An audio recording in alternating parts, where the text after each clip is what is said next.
Hi, I'm Mary Doherty. I'm a Jungian analyst and a member of the C.G. Jung Institute of Chicago, and I am delighted to introduce this podcast of Jean Shinoda Bolen speaking at the Jung Institute of Chicago about her book, Crones Don't Whine. In this presentation, Jean Bolen outlines what she means by the crone archetype.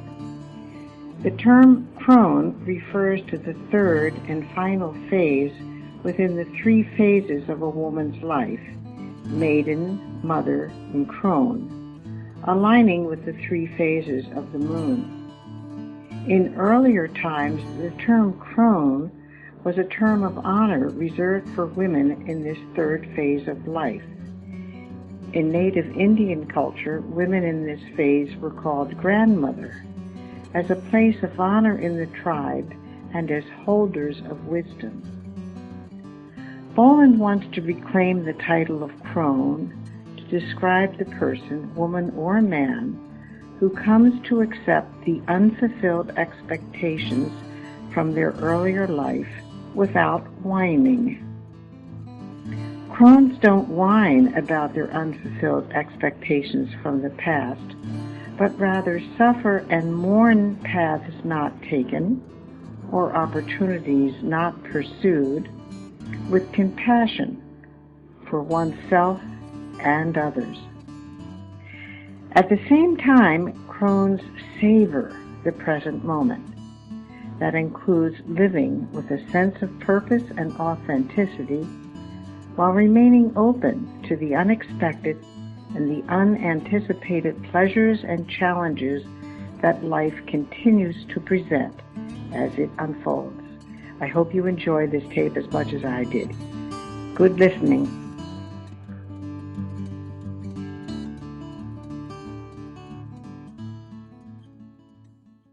As many of you have heard me lecture before, and you may know that I have a number of these tops in different colors. And so when I come in and see the flowers being an exact match, I know we're starting out with just some basic invisible rapport. And it is always a pleasure to be at the Jungian Institute in Chicago. It's a place that I have spoken and taught here probably more than any other Jungian institute, including my own, over the many years that I've been a Jungian analyst. It's something like 34 years now. And it's when I first wrote Goddesses in Every Woman, it was actually it was published 20 years ago. So one thing about time is that it certainly passes unexpectedly fast. And the experience of not writing about Hecate or the archetypes of the crone when I wrote Goddesses in Every Woman was basically because I was too young to do that.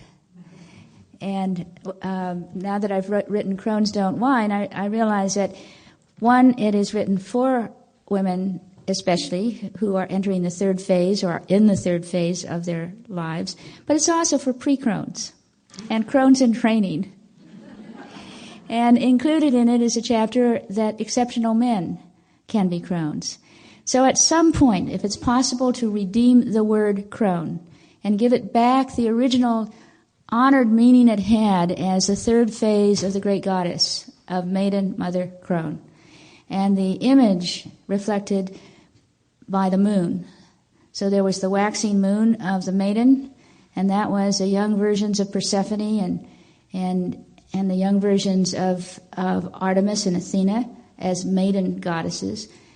And then there is the mature womanly goddesses like Aphrodite, when in her majesty she was revered.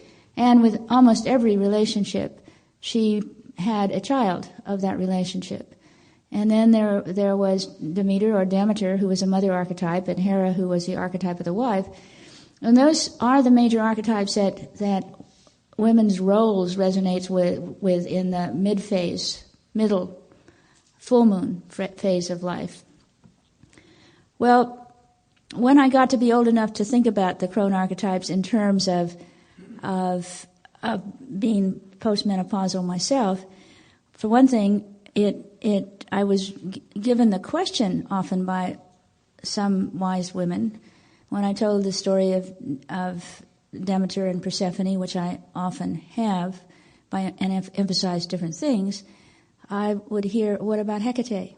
And when I started looking at the various archetypes of older women, in which the Greeks personified older women, they were really not much to be found. It was like our culture, that basically, when you get to be in the third phase of your life, the images that you see don't reflect you, or if they do, they don't reflect you positively. And what I realized in first how fast time flies, and I remember being shocked when I was 50 and got an invitation in the mail from the AARP. You know, you get a birthday card and you get an invitation to join the American, Association of Retired People at the same time. And then when I got my Medicare card, I was really kind of shocked about becoming a member of the Medicare generation. And I realized that we happen to be, those of us over 50, and I would imagine that most everybody in this room is probably over 50. Jungians are second half of life folks, for the most part. It's a psychology that either you're in the second half of life, or you really have gone deeply within early in life for good reasons. And so there is a wisdom, and there's a wisdom archetype. So when I talk about Crone, I'm talking about a lot of different things. I'm talking about the third phase of the great goddesses, Maiden Mother Crone. I'm talking about the postmenopausal phase in women's lives. I'm also talking about the Crone archetype that can be in men, that can show up early in life when it's needed, and often the person whose life is been very difficult, where parental figures have not been supportive, and in fact have been abandoning or have been part of the problem. Often it is an interior wise person archetype that has helped sustain a young person through some very difficult times in life. So the Crone archetype can be considered the wise observer, witness that knows when you are at a crossroad what the issues are, what your choices might be, and without judgment, with compassion and with the ability to wait and be your witness. That is something about what an interior Crone archetype is like. I thought about how the most traumatized people in the world, traumatized early in life, with no support to be protected from the abuse that then leads to multiple personalities. I think you do have to have a psyche that can fragment into multiples, but you also have to have a really difficult and traumatic number of experiences to do that and to keep doing that. And then to find that the research that was done by Ralph Allison and others who worked with multiples, that in spite of all of that, somewhere in the psyche of a person who has split off into many separate personalities when each time the trauma was too much to bear, there was some part of the psyche that still watched and kept track. And it was referred to as the inner self-helper. It was the part that could be reached, often under hypnosis, working with people that were multiples.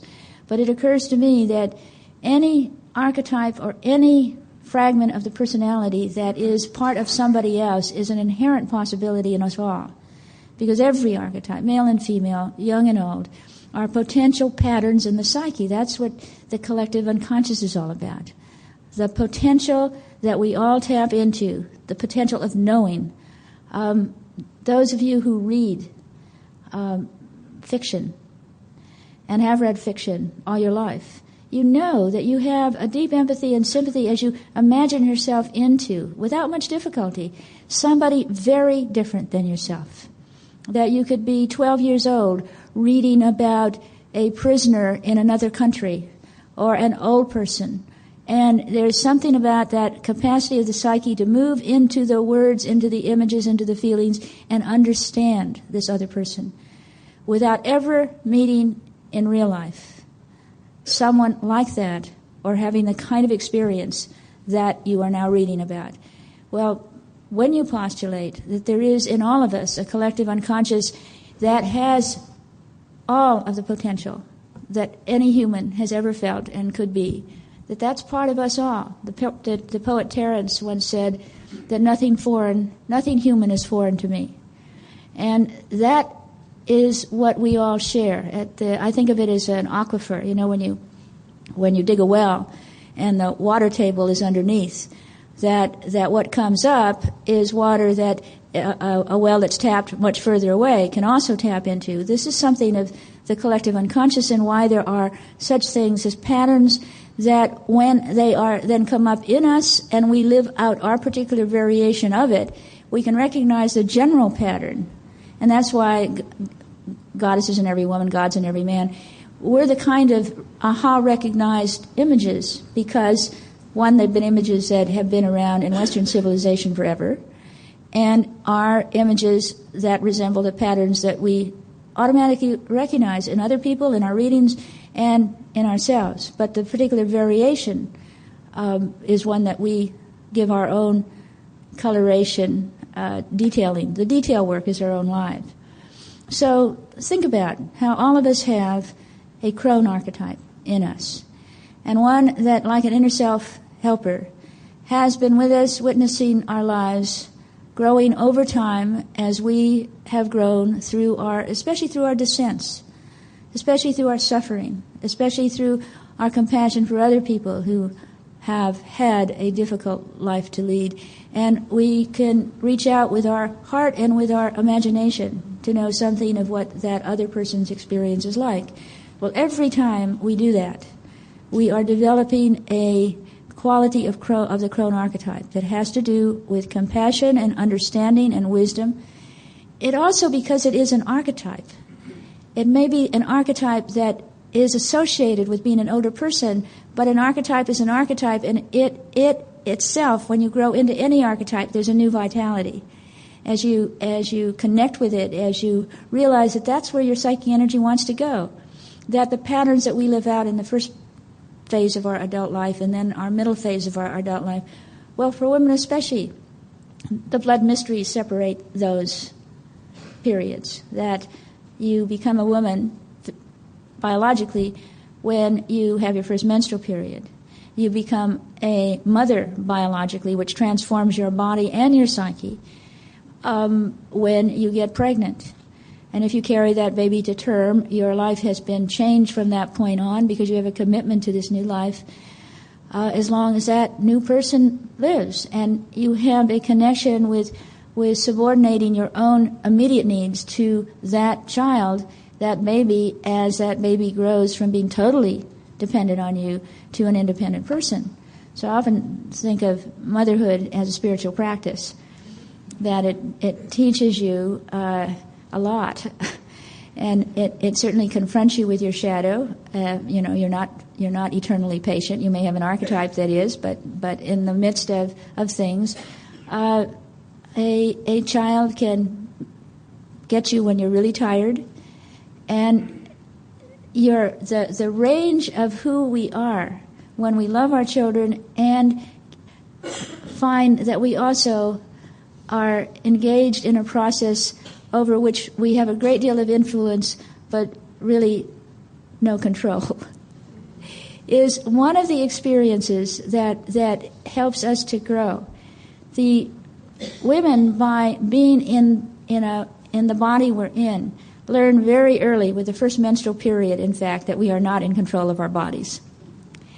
So that is actually an exceedingly important lesson, to understand that we have to adapt to something that happens inside of us, over which we may not have much control. We don't have control over when we begin to menstruate, and we usually don't have control over when we end our menstruation and enter menopause. And at each particular stage of life, we are physiologically or biologically in a different phase. So we really sense in the body when we enter through the blood mysteries, menarche, our menstrual years, our pregnancy and lactation years, and then when menopause, perimenopause begins, and we then get to menopause, we know that a phase of life is over, and we are on the threshold in perimenopause of a new phase. That is a reality that then brings about an awareness of change. And for many women who have wanted more children, or who have wanted children and began, especially because of the ability that we have to be educated and have careers and defer becoming pregnant, which women never had historically, as we have.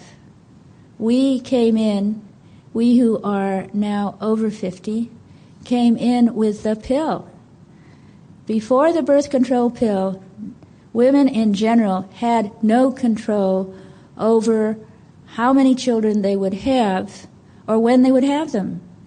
Once you had intercourse, once you got pregnant, it changed your life.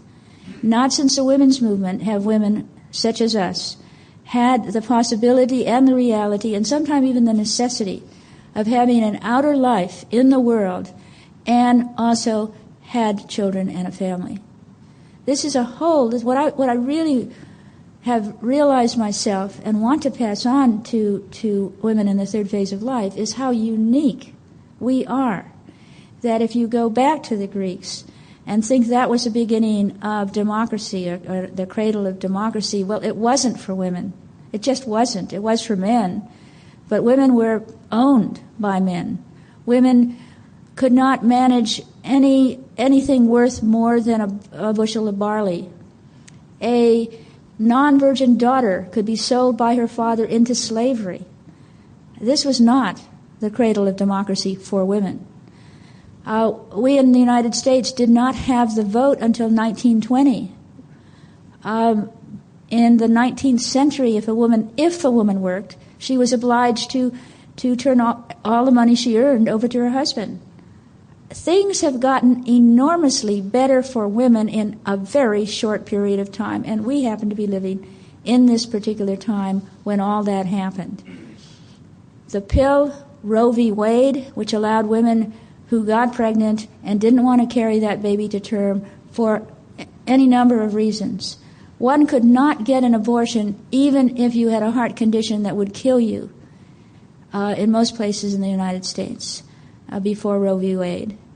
And as a beginning psychiatrist, it was possible, I learned that it was possible for women to get a safe abortion, but only if a psychiatrist wrote, or an internist wrote, that it was necessary in order to save the mother's life, which for a psychiatrist meant that the woman had to know that if she came to see a psychiatrist in order to get an abortion, she had to say, "I will kill myself if I cannot have this abortion." And so that was just in the early 70s in California. How much things have changed. How is it, for example, that being 50 is nothing anymore? 50, you celebrate it, you feel surprisingly young still, most of us, when if you were born at the beginning of the 20th century, you didn't expect to live beyond 50. 50 was when people usually died. So here we are. At 50, you have a particular interesting perspective. One, undoubtedly at 50, you've known contemporaries who've died. That with the combination of breast cancer and AIDS and accidents and suicides and whatever the kinds of things that happen to people, I think it's pretty hard to be 50 years old and not have someone missing in your life who was your own age. So just to be here is a privilege in lots of ways.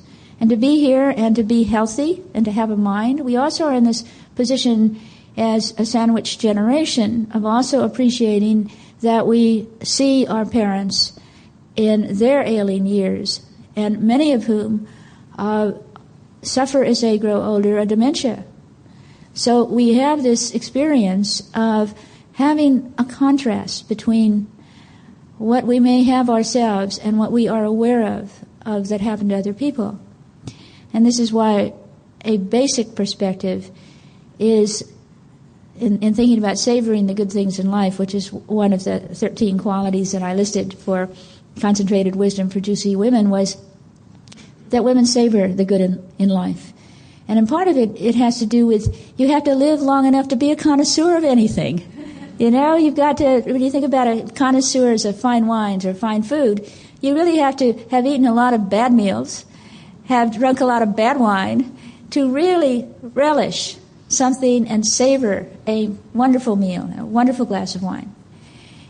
And it's true about life, that when you have lived as long as any of us who enter the second half and then the last third of life, all of us have a sense of perspective within our own lifetimes and in our own ourselves, that a beautiful day is special. A day in which for some people you wake up without a single pain anywhere is special. There's an appreciation for the kinds of things that lots of younger people just take for granted. And every time you appreciate something and think this is wonderful or that is beautiful or I'm just so glad that I am here or I am doing this, there is in that appreciative feeling, a thank you. Whether it's to the universe or whatever, or to Mother Nature when you see something beautiful, or to divinity. At some point, there is a self-connection when you appreciate something and know that you are blessed by having this experience, and also know that someone else, for example, that you would love to see this with you also, isn't here anymore. Now, the reason I put as the first quality Crones Don't Whine is because that is the essential element, that a whining person is someone who feels entitled to something other than what they have. Somehow there is that assumption that my kids should treat me better, or my husband should have had a better job, or I should not have gotten divorced, or this illness that I have shouldn't have happened to me. And I am bitter, and I am angry, and I am whining about my awful fate. And yet, I'm still here. And what about the sense of entitlement? If you have any perspective of wisdom, any awareness of empathy for the vast majority of human beings on this planet, you know an American living now is a very privileged person indeed. And so the whining that has to do with it has to do always with being stuck in the past. So you get up to this third phase of your life. And for some women, for example, it is a time of mourning because I wanted to have one more child, or I wanted to have a child, and I didn't start trying to have a child until I was 40, and all those in vitro things didn't work, and I really am mourning that the possibility of biologically having a child is over. And there is that experience of mourning what cannot be. That is also part of life. And this is not the same as whining. This is doing the grief work of whatever it is. If you arrive at the third phase of life, and life has turned out quite differently than you expected in some significant ways, it may be a time to mourn the loss of whatever it was, in order to go fully present into the next phase. If you whine, you burden yourself and everybody around you with the assumption that you are this victim that is owed, because that's your attitude. I was entitled to more, I am owed. And everybody then sort of backs away because it's really bad energy, you know. Somebody makes you feel like you are obliged and therefore should feel guilty that you don't want to spend time with them. Well, I hope that women who might have turned out to be whining martyr mothers might recognize themselves before it's too late and realize that no one started out with the intention of being one of these caricatured martyr mothers. That is someone often who really put out a great deal of effort and energy in the second half of her life and had some mistaken idea of payoff. Remember Mother Portnoy's complaint or something? What was that book? It's Portnoy's Complaint. Portnoy's Complaint. And there was a research done when that book was very successful about Mother Portnoy. And it had to do with women who were hospitalized with involutional depression at 50, 60. We don't actually see that much anymore. It's just called involutional depression, first-time serious depressions. Women who had devoted their whole selfless lives to being mother, and then life didn't turn out in the third phase to amount to much. And the anger at how things didn't turn out, the mistaken idea that there was going to be some kind of appreciative payoff or something other than what they had, which we then called an empty nest syndrome. So we don't see that too much anymore because women have much more choice about what they're going to do with their lives. I mean, if you had to be a mother, whether that archetype was yours or not, and you really worked hard at it, you didn't really expect when you had an empty nest to be left with nothing because you didn't develop any other part of yourself. And that kind of anger and that kind of depression isn't something we see a lot anymore. We don't see it very much. And that has a lot to do with the choices that we had. Also, probably our antidepressants work better. But there is something about that place where when you get to the third phase of life, you know how rapidly time has gone by, and there is a giving up of the youthfulness that you had when your hormones start to shift on you. And there is a sense that on the outside you're growing older, and a culture that only looks at the outside. What is interesting really about the third phase of life, and is one that increasingly women are appreciating, is that it can be, and often is, the most authentic time in your entire life. The time when you have an opportunity to develop creativity, do the kinds of traveling in your mind or in the outer world that you've always wanted time for. And there is an opportunity in the third phase of life to speak up more than at any time in your life. This is one of the things that make older women kind of loose cannons in lots of people's experience. Is that it isn't the kid who says the emperor has no clothes. It's probably a crone. So here we are, this generation who is living longer because of good medicine and all the different roles that we've had and the choices we've made. So there's a level of vitality. There is the opportunity just since the 1970s to have access to education through affirmative action, entry to professions, and to work that women were always excluded from. So here we are, a generation that has been influenced by experiences that have happened just since the end of the 1960s to now. And I can see how remarkable a generation we are, and how there has never, ever in history, written history, ever been a generation like the women after 50. Not only in terms of the ordinariness of being well-educated and competent in the world and having had relationships, often having had children, and the richness of the variedness of women's lives after 50 since the 70s allowed it to be. And there is the experience of the women who made it happen, which was that first generation who are now mostly over 60 and some over 70, who led the parade and who were the ones who marched and burned bras and took cases to court and changed the world for women and men as a result in the United States in the 70s, without a war, without a massive media effort, without raising millions of dollars to campaign for it. Ordinary women meeting together in consciousness-raising groups told the truth of their own lives to each other, drew inferences from that, thought about their lives, were supported to do what then they knew they could do, and usually it meant that they spoke up insisted on defining themselves within the relationships they had. And so the women's movement generation was known as a generation that redefined it at every decade, what a woman could be. And we had Gloria Steinem very often speaking up to exactly that. She first said at 40, when people said, "Oh, Gloria, you don't look like 40," she said, "This is what 40 looks like." And she said it again at 50, and she celebrated her 60th birthday. It was a fundraiser for the Ms. Foundation. So that one of the things that the women at the women's movement began doing is not hiding age, and not hiding talent, and not hiding brains.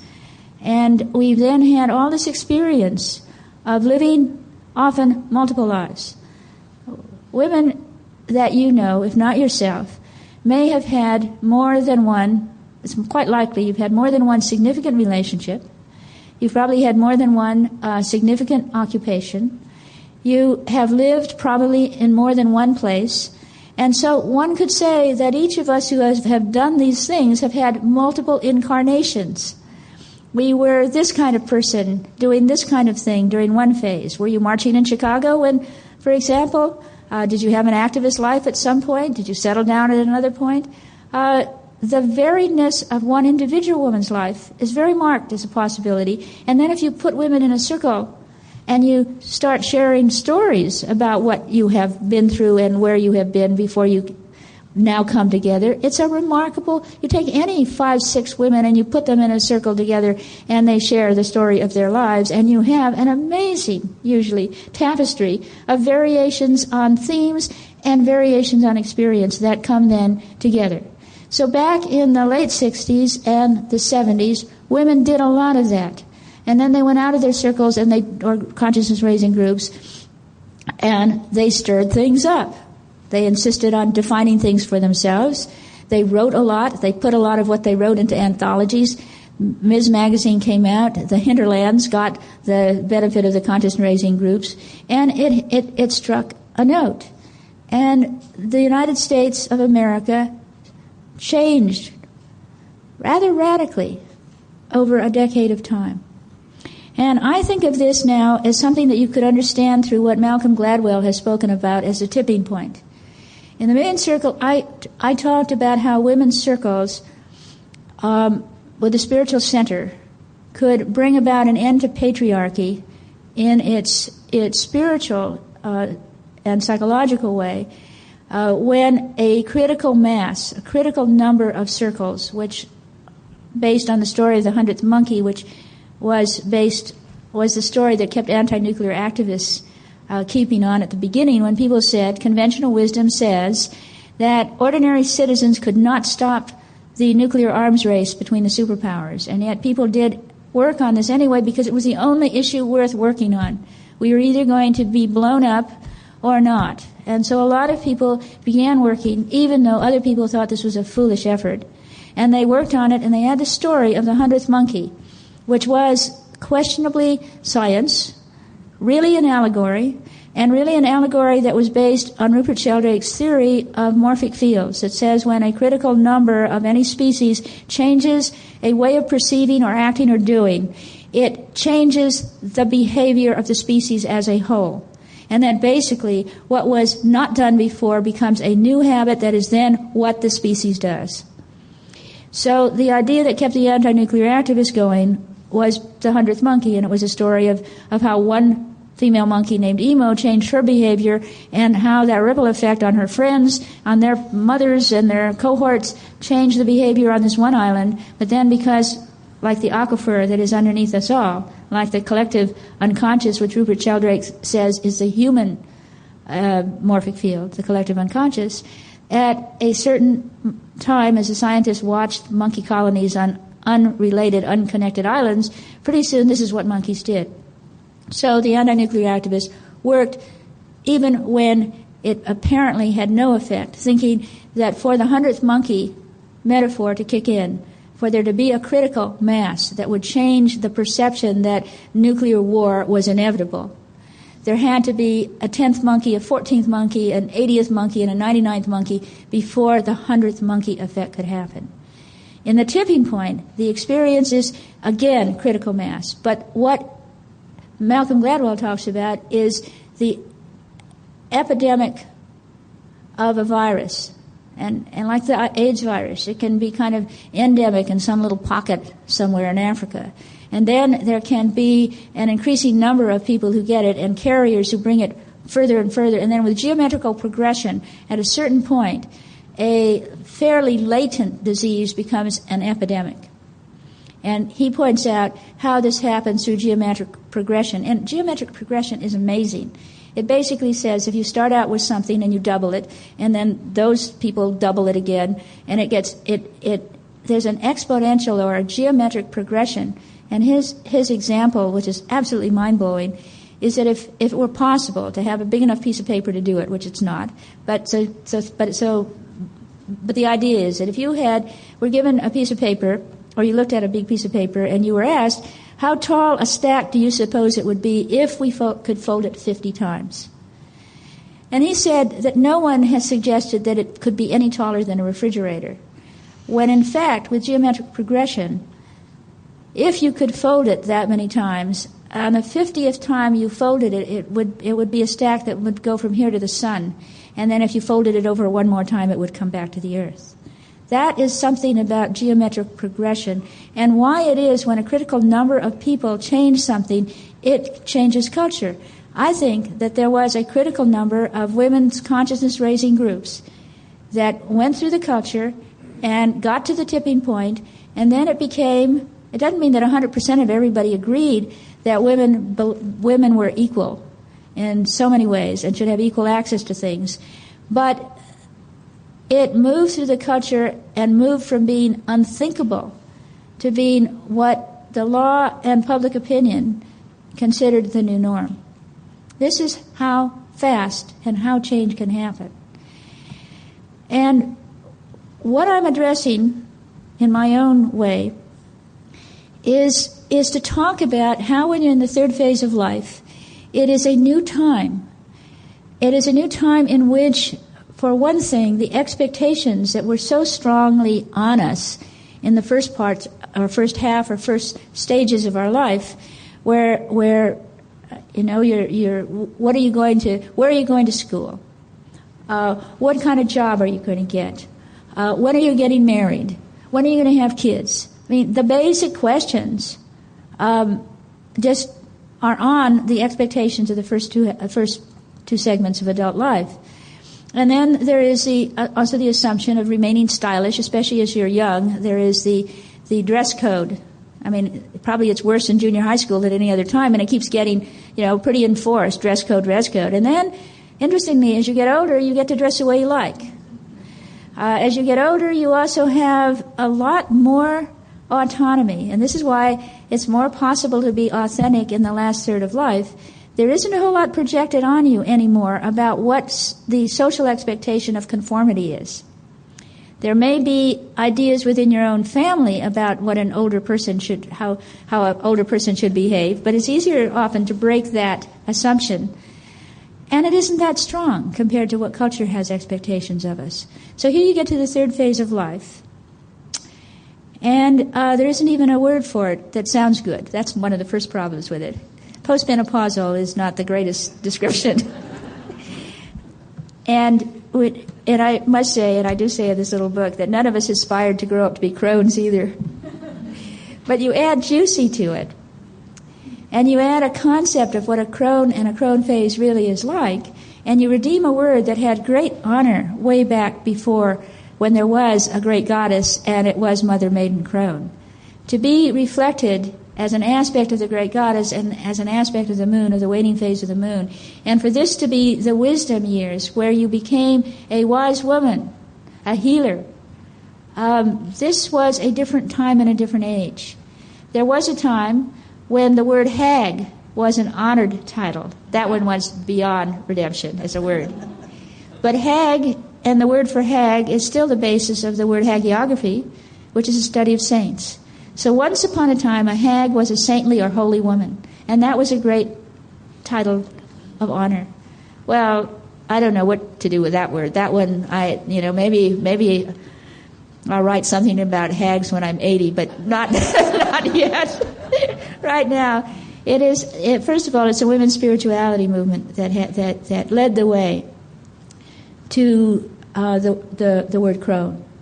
That in parts of the United States and other places where the women's spirituality movement has taken hold, women often have croning ceremonies.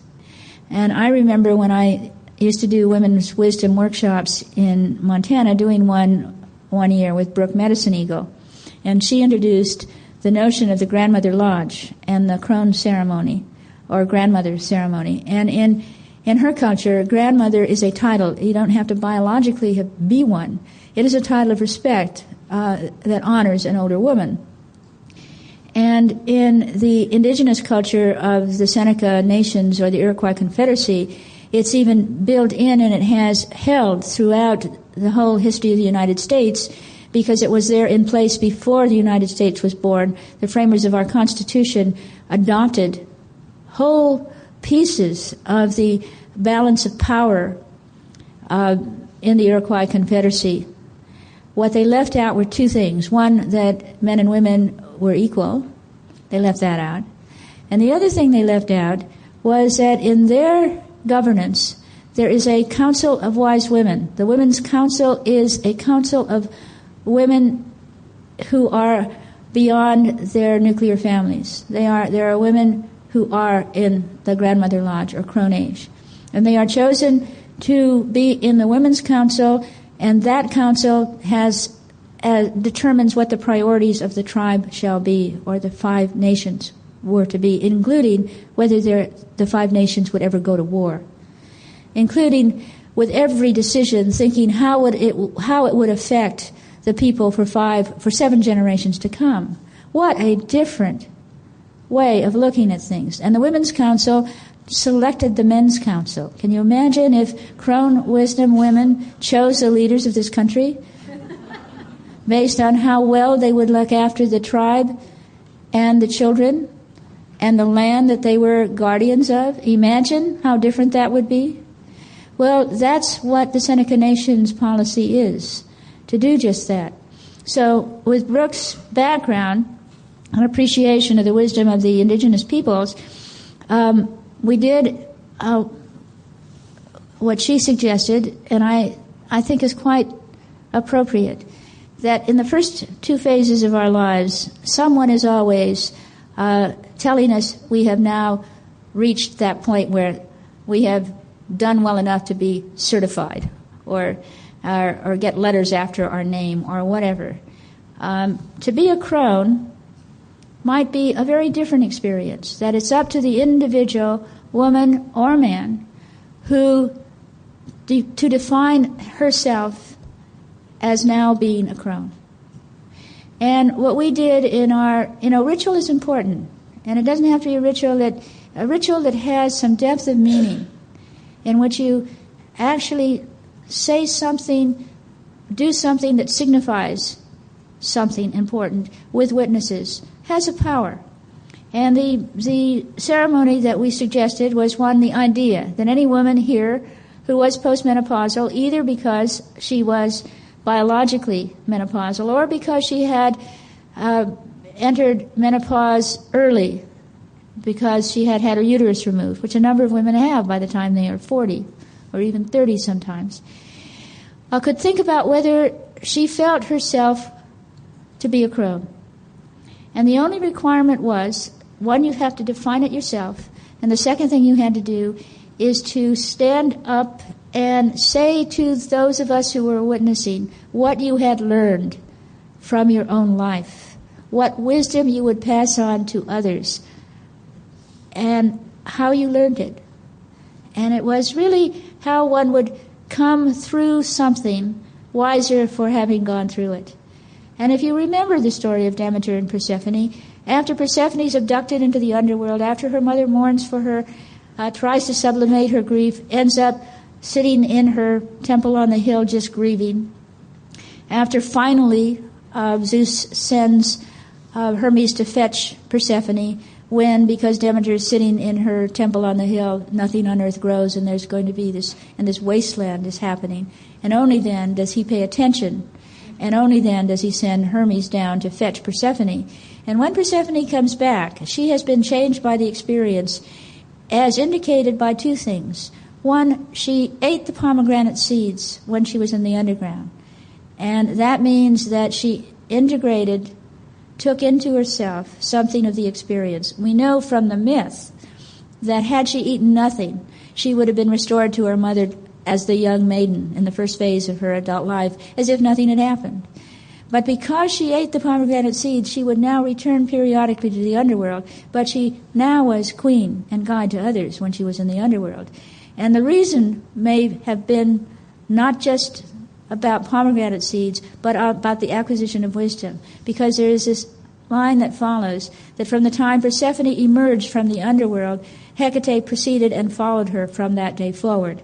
That she gained Hecate's wisdom through making the descent into the underworld and coming out the other side again. And I think this is where most of our wisdom comes from, that it comes from having lived life, gone through some really difficult times, which were like being abducted into the underworld, that we made it through and had more compassion and wisdom as a result. And that we learned something from that experience. And often it has something to do with then being able to extrapolate that experience and have a great deal of compassion and connection with other people.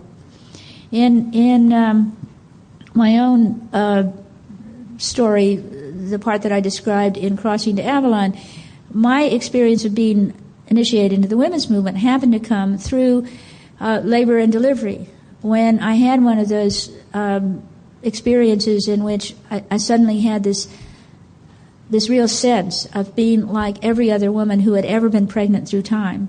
And I was like any other woman who had ever been through labor and delivery. And that sameness made me an initiate into the women's movement. Up until then, I was this exceptional doctor, accomplishment person. And I didn't feel that a kinship to every woman. But to understand what women throughout the ages have done and how hard and painful and miraculous giving birth was for me a personal initiation.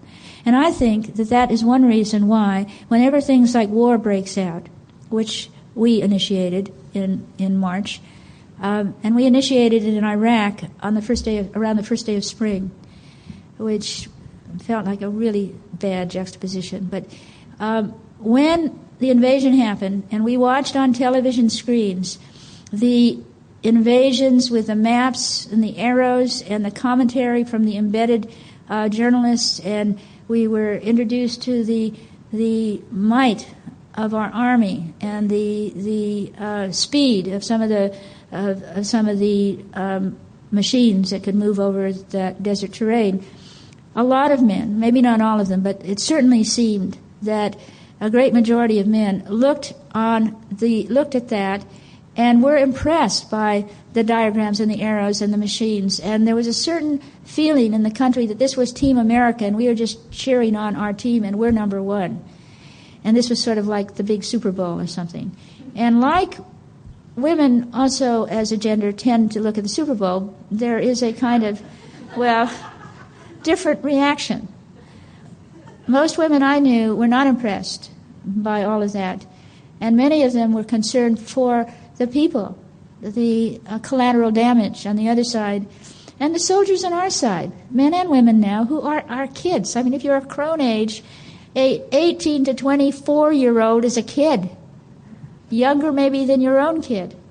And it isn't just whether that kid on their side or our side is killed, although that's major. It's what happens to their soul being out there doing that sort of thing. I'm aware that if the world is to change, I would say it is up to Crone age women who could make a difference. In the United Nations, in principle, that has been acknowledged in UN Resolution 1325 that I only learned about because I went to the United Nations, to the Commission on the Status of Women. And it's not that anything got broadcast through our media, because we don't get very much information about a lot of things.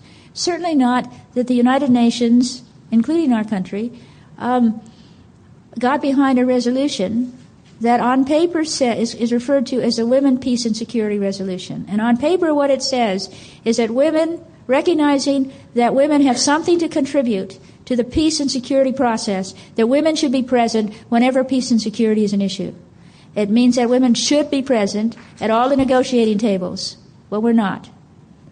Women should be present after every war to help things. We're more there, actually, women all over the world. And all the steps leading up to potential conflict, that women should be present when these are coming up.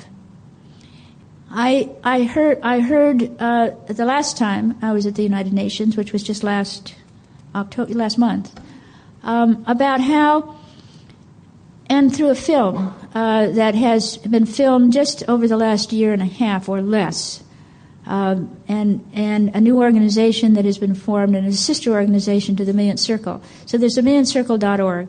There is peacexpeace.org. And Peace by Peace is helping circles to be created in all the places in the world where there have been conflict. And they took the film crews to show on film what women are accomplishing in places like Kabul and Rwanda and Argentina and Bosnia. And in Rwanda and in the neighboring country, there was the genocide. Almost all of the awful wars that persist in the Middle East, in Rwanda, in Bosnia, were really fratricidal from the standpoint of anybody watching. I mean, the religions were different usually. Culture was a bit different, but they look like brothers, whether they're Israeli or Arabs. That's the same way it seemed in so many other parts of the world. And the women in Rwanda have something like 1 million orphans to look after. And the Tutsi and Hutu women who survive are taking care of the orphans together, forming organizations, making commitments to the children, and saying to the effect that if my father or husband or brother were still alive, they would want to kill these children still, rather than raise them. And one of the places where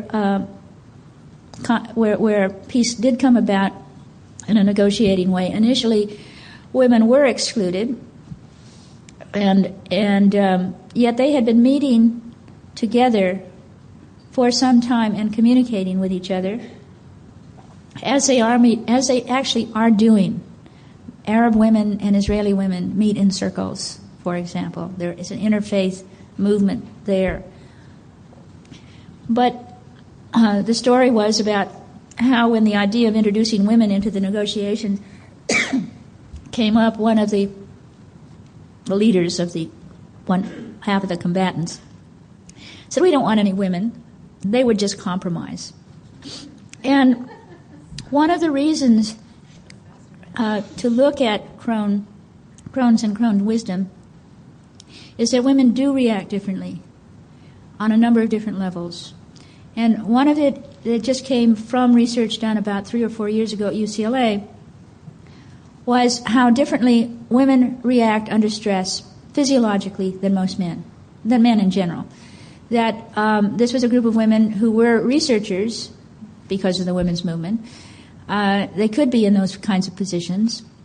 When I went to medical school, and up until now, there's been an assumption that men and women under stress react the same, with a flight or fight reaction. Well, what they noted was that this wasn't so in their department where they were studying stress. That the men did, under stress, seem to do the equivalent of flight. They would go hide in their equivalent of a cubicle or an office and shut the door behind. And many of you know, either because you do this or because the man in your life does that, under stress you often don't see him. He's down hiding watching television or something. And then the amount of anger and road rage that shows up, the flight or fight reaction under stress, is very physiological. And under stress, men's adrenaline goes up. And testosterone enhances that adrenaline reaction. We also know that the alpha male in a group has a higher testosterone level than the men lower in the hierarchy. They've done blood tests on when the president of a fraternity loses his position, what happens to the testosterone. So we have leaders all over the world with great amount of testosterone and adrenaline and flight or fight as their basic body reaction. Well, the women in this UCLA stress study saw that they were reacting differently, that they did what most women often do under stress. They talked about it with each other. They sought out their friends, and they weren't doing flight or fight. And when they saw what happened to them physiologically, they saw that stress enhanced this bonding, befriending, tending to your world energy. And they called it the tend and befriend reaction. And what they found was oxytocin, which is a hormone that is also called a maternal bonding hormone, goes up under stress and when it's shared. And that this in turn is enhanced by estrogen. So might women be biologically more able to handle stress in a different way? And then there is our ability to meet together and talk. We use conversation to bond. Your friendships are usually based on what you share with each other if you're a woman, what you do together when you're a man. And because we listen to each other's story over time, and we listen from a heart place, it is an exercise in empathy and compassion if you listen to people tell you their vulnerabilities. And if men's conversations are geared mainly from the time they're playing in the sandbox to am I more alpha than you? And Deborah Tannen's research work says this is so, that men learn to use conversations to know where they are in the hierarchy and also to pass on information. But to talk about feelings is to make yourself one down. It's also why men are acculturated not to ask questions, because that automatically makes them one down to the guy who has the answer. So might it be time, and getting around to this third phase of life, Crone age, there are the advantages that we have, and I do name 13 of them. Everything from Crones have green thumbs. That is, that we help things to grow, whether it's our own garden or whether it's mentoring and supporting a younger person to grow. Or and Crones are juicy, meaning that there is a vitality if you are doing something that matters to you. If you are in persona and doing form, you're not juicy. You're just doing same old, same old. And that is one of the risks, besides turning into a whiner. Another one is that you're going to do same old, same old. And there's no new energy. A crone is involved in something new, and something that moves her, and something that she is willing to be a beginner about. This is a time when you can reach back to what you thought you wanted to do when you were about 20. It might be that you wanted to be an actress, and now you could work with a local theater, perhaps. Maybe you'll just start out by being a volunteer, but maybe you'll start reading for parts, or maybe you'll go to the city college where they have a course in reading scripts and doing this sort of thing. Or it might be that painter in you, or the writer in you, or the poet in you, or the meditator. How many women in the middle of their second phase of life have a moment's peace to meditate for themselves? Not unless you're serious do you do that. I mean, then you do take time off. But meditation is something like brushing your teeth. You really ought to just be doing it naturally, because you have some solitude in your day in which you can just kind of do what women used to do when they said they were just washing their dishes or ironing. Ironing's a wonderful meditation, but people don't bother you because you appear to be doing something. But your mind is free to muse and to have something arise from your unconscious, or to think about a dream that you had the night before or something. Pretty hard to do in this day and age where you hardly ever have a moment's peace. And now we have the cell phones and the voicemails and the emails and all this stuff. To have a moment, to have time for quality solitude is something that Crones do value. Crones value a lot of different things that I thought of when I was writing this book.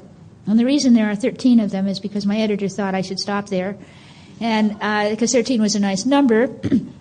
And so then it turned out to be a nice number, because I had written it as a proposal and had written about the first 5 or 6 of them. And she asked me how many did I think I would have, and I said, well, I don't know, I'm just working on them. And she thought, well, why don't 13 would be nice. So 13 it is. And there are only two don'ts. Crones don't whine. Otherwise, you can't get through the transition into Cronedom. You're just stuck at the threshold. And Crones don't grovel. Grovel? Where when you want to be accepted, often by a young man or sometimes by a particular group of people, and you do whatever you have to do in order to get your way in, and your attitude is that I'll grovel. It's like a dog that has been punished and is creeping back and looking humbled. You don't want to do that. And all the other ones are very positive attributes. Now, I say, and in my own energy of this particular phase of my life, it's to be more activist, because I really do feel that in this next election it will make a great deal of difference what happens. I also want to have put a lot of energy into helping there to be a 5th UN conference on women. One is not scheduled now. There should be one. There should have been the Beijing. We think that they come automatically. Well, they don't. There is no Beijing plus 10 planned. So the organization that formed around the little book, The Millionth Circle, that I, by the way, did not form, but was asked whether they could use the name of the Millionth Circle and would I like to be involved in its beginning, which I have been. But we are involved in bringing a fifth International Women's Conference to Brazil, after all. But if it happens, it won't happen until 2007. But my feeling, ever since I got involved with the Millionth Circle and Crones Don't Whine, is to think about how there are 45 to 50 million American women over 50 that were the women's movement and therefore have a first-hand experience of watching the world change because of grassroots women, and the bulge of baby boomers who were aware of the change that the women's movement made. I don't think the young women of 20 and 30 get it. They get what happened as their entitlement. And that's what happens when the culture changes. That's why we take voting for granted, that the suffragettes had to work on for decades before we could have it. But once women got the vote, it became the norm again. It was like, oh, of course women have the right to vote. Well, the fundamentalists of every religion don't happen to want women to have what it was that we acquired during the 70s. Whether it's the Taliban or the fundamental right in this country. Take away women's reproductive choice. That changes things. Take away the notion of real equality between the sexes. And we could be back to the way things were in another generation. So it seems to me that we are in an amazing place in history where, once again, for example, the nuclear threat is back. We thought that when the nuclear arms race ended and the Berlin Wall came down, that the nuclear threat was over. And what we have found is that it might have been just a remission. And there could be an exacerbation as we talk about developing new nukes that somehow we could just sort of put down into the ground and blow up a little bit or something like that. So the possibility to retrogress strikes me as being quite possible. And so 45 to 50 million women who are in the third phase of life, if all of us do our thing in terms of individuating, that means that 10% of you might seriously meditate. Another 10% might seriously paint. 10% might do all kinds of things. But if only 10% became genuinely activists because you had an activist archetype in you, that would be 5 million women in this country that could change things, because we did before. So my particular current interest is in activism, and it is in saying that crones together can change the world again. And it isn't just women who are crones, but the exceptional man who got to be one, in part because of the women's movement, who was present in the delivery room and in the labor room, and bonded when that first vulnerable child was put into his arms. And when he saw what his wife went through to deliver that child, had a whole new respect for what women had to do to have children. a man who raises a child has the very same kinds of feelings that a woman does, really, in watching, in the possibility of losing that child as a soldier. He's acculturated to want his son to stand tall and do the right thing via being a man in the world. But he, too, the father who has diapered that child and felt the vulnerability of that boy, doesn't feel any different at the possibility of losing that boy that the mother does. And then there are the men who gain the wisdom and compassion through their experience of taking care of someone who really needed them, whether it was a child or whether it was a partner who was dying of AIDS, or whether it was a spouse or a parent who became very dependent and vulnerable, and he did that kind of compassionate work, that empathic work that changed him. Or he was an alpha male and didn't think about collateral damage of any kind, whether it's to stockholders or to workers or to, people in foreign countries, because he didn't really have much of an experience of vulnerability. And then he did. He had a heart attack in an operation. He had prostatic cancer. He had something in which he was stripped of all that sense of invincibility and all of that, and knew what suffering and pain and dependency was like.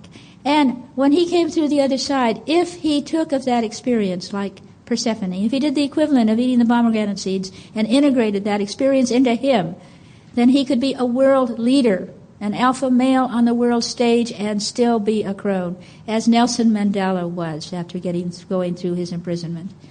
And in fact, the world leaders on the gender side who have made a difference as crones have not been women. We've seen world leaders who have been women Zeuses, like Margaret Thatcher. But the men who have been, like the Dalai Lama, like Nelson Mandela, like Gandhi, I think Jimmy Carter as being a crone.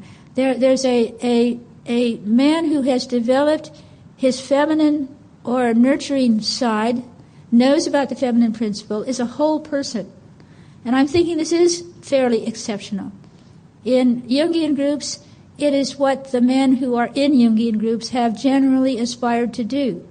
That for whatever reason that you came to a Jungian perspective, then becoming in touch with the feminine side, knowing something about the inner life, and having the potential to then be an exceptional man, as I'm describing it. An exceptional man can be a crone. And then to say that crones together can change the world. And needs to. If ever there was a time when we could make a difference, it may be in the next 5 years. So I hope I'm stimulating you to think about what you might do if you have 30 or 40 or 50 more years to live in this third phase. And I will end it with just that phrase that I often quote from Mary Oliver, who says at the end of A Summer Day in that poem, "Doesn't everything die and too soon? Tell me, what do you plan to do with your one wild and precious life?" Thank you.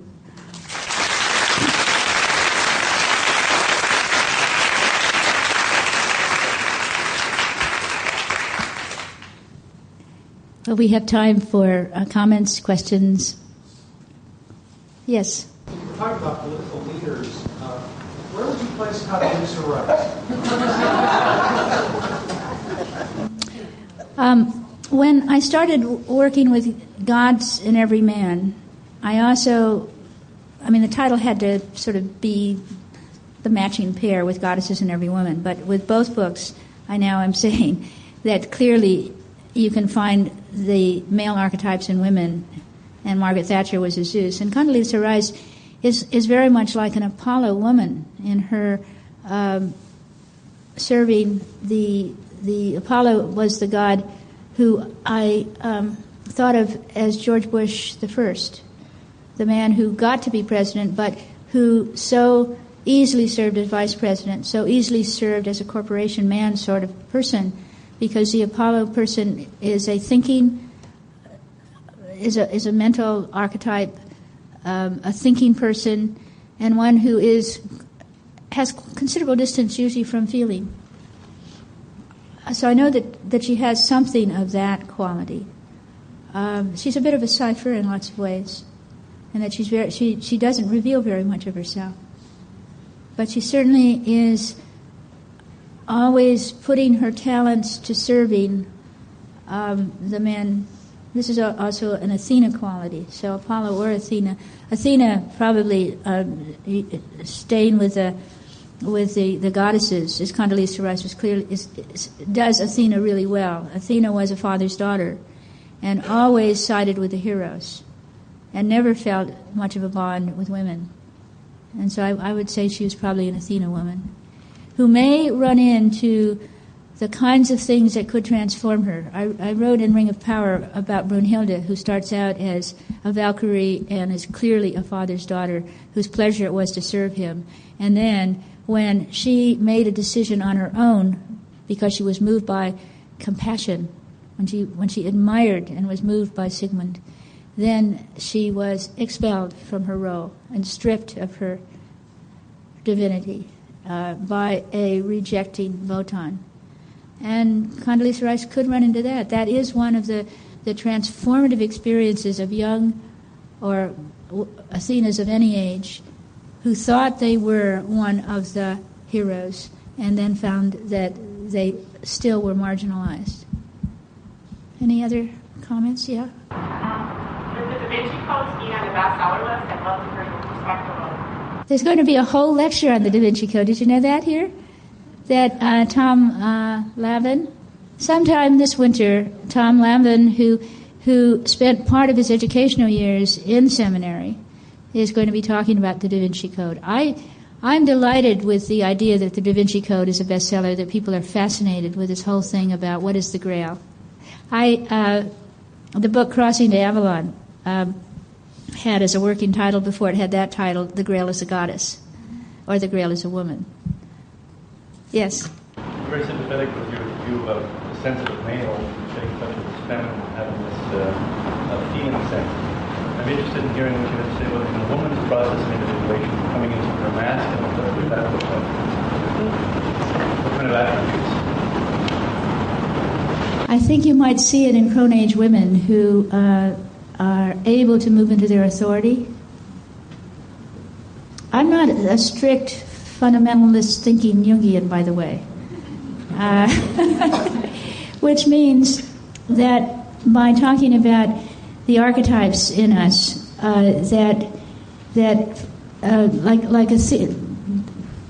just to get a little theoretical for a moment, Jung said, define the whole anima and animus, and the theory implies that there's an enormous gender rather than individual difference, that a man's feeling function is done by the anima, and it's always inferior to a woman's feeling function, and a woman's thinking function is always done by her animus, and it is then, by definition, always inferior to what a man could do with his thinking. And yet his theory of psychological types has no gender differences, and a woman can have a superior thinking function, and a man can have a superior feeling function. So I don't think those particular abilities are necessarily the same as masculine and feminine. I think more along the lines of when I think, and I've given the metaphor of if there's to be peace, that the dove has to have both two wings, the masculine principle and the feminine principle. And so then when I get down to wondering what that might be, it has something to do with wholeness, certainly. It has something to do with that the masculine principle of logos, as in left brain, has a great deal to do with why hierarchy works so well in the culture we are in. And that's part of the masculine principle of hierarchy. But hierarchy doesn't have to be power over domination. It can be a hierarchy of ideas. It's responsible for all the scientific ways in which the phylum are put down and things like that. And that the feminine principle is about relatedness and nurturing. It's not exactly answering your question, but however, I'm aware that many women who've been critical of Jung have found reasons to be critical of Jung. But is it also a criticism of his ideas, and specifically of the anima animus? I remember Richard Knowles Oh, he is I think he must have a father problem that he projects onto. I take a question from Rollins, because I read that I was tracking the rabbit. Okay. Is that or the Young Circle, the boundaries? There are books on Jung that are positively hagiography worshipful, and there are books on Jung that are positive to make him practically a demon. Yeah. And so what she's bringing up are the writings of the people who really don't appreciate Jung. Yes? I'm sure you've done some exploring with women's spirituality. I wonder if you could speak a little bit about what kind of paths you see are really good for women. Buddhist path or Kabbalah path. Speak about that for yourself. Well, this is the spiritual path in Jungian terms is your observing, witnessing, choice-making ego, having a conscious relationship of something beyond the ego's ability to ever really fully grasp, but is aware that there are experiences in which divinity is felt, however you define it. Jung calls the self the archetype of meaning. Most of us call self-experiences numinous, ineffable, God, Tao, Goddess. And one of the things that, for the popularity, I think, of Buddhism is that it doesn't have a theology for most. I mean, you don't have to do the theology. You can do the meditation, and in the meditation there is an experience of ridding yourself of the persona and all the persona chatter, which allows your ego to just be with the greater mystery, whatever you want to call it, or just that space that then where you are in the present moment. And you're having a connection with that. And there's one thing about if you meditate, if you are in a circle with a spiritual center, there is that experience that is intentional of spending some time evoking the archetype of meaning in your practice. But actually, whenever there is I, thou, that divinity between us is also felt. So there's an awful lot of meaning, connection, divinity, love that people experience in nature, between each other, in moments of solitude. And the path for any individual person is to choose that path with heart and soul for you, where you feel that connection. And it is quite very variable. Some people only feel it when they go out in nature. Some people feel it by going to Mass every morning. I mean, it really is a varied experience. What I have noticed about women's spirituality is that it honors the range of the spirit, which is not, or the connection with the self, which in monotheism speaks almost always of a transcendent divinity. While the idea that you can have sacred experiences that are in the body, and it is a whole reality for most people. They have had in the body sacred moments. And then what do you call that if your theology says that the only theology is a theology that is not connected with matter, when matter is how you felt it? So if you're on an individuation path, then this is a soul journey, and where your soul feels connected. Psyche means soul in Greek, for one thing. But I think individuation is not just developing your inferior function, but always being in touch with the archetype of the self as you experience it. So that's another question, is how do you experience it? And will you remember and then try to integrate it into your life? This was the question of, are you on a Grail quest? And if you've seen the Grail, will you ask the right questions? What does it serve? How does it change you because you've had an experience of the numinous? Yes? Tell me just a little bit more about you're studying activism now, and the activism. Yes. And I'm interested in what's happening with the UN or with the women in Israel and the Arabic women, and how to find out more and how we can reach out and participate more also. I would really suggest that you look at the website peace.org and themancircle.org, and go onto the UN website under UNIFEM, just as a starting place. Well, as I see people needing to go in order to drive probably home to where home is, I think it's getting to be time to bring our meeting to a close. Jean, I would like to thank you tonight and thank everyone for coming.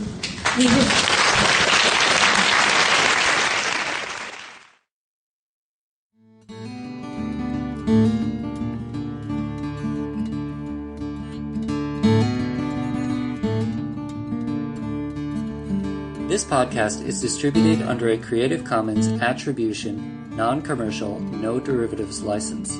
Share it all you like as long as you maintain the attribution to the speaker, but please do not change it or sell it. If you like this episode, tell your friends about us or leave us a review on iTunes. For more information about classes, training programs, videos, audio, this podcast, or to find a Jungian analyst near you, visit our website, www.jungchicago.org.